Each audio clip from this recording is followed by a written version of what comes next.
Good morning বন্ধুসকল। যি গৰম পৰিছে, ভিতৰত থকা গছপুলিকেইটাও লেৰেলি গৈছে।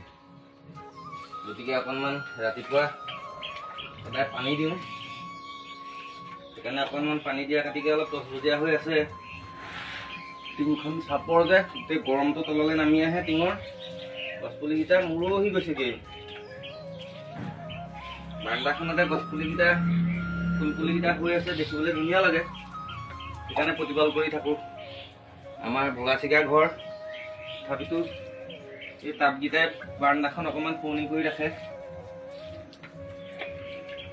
একেবাৰে শুকাই কৰপৰি হৈ গৈছিলগৈ। কালি ৰাতি অলপ পানী দিলোঁ, এতিয়া আকৌ ৰাতিপুৱা চাইছোঁ একদম পূৰা শুকাই আছে। গতিকে অলপ পানী দি দিছোঁ। এইজোপা সৰু গোলাপ, ইয়াতে এটা বকুল পুলিও পচাই থৈছোঁ, কৃষ্ণচূড়া পুলি এটাও পচাই থৈছোঁ।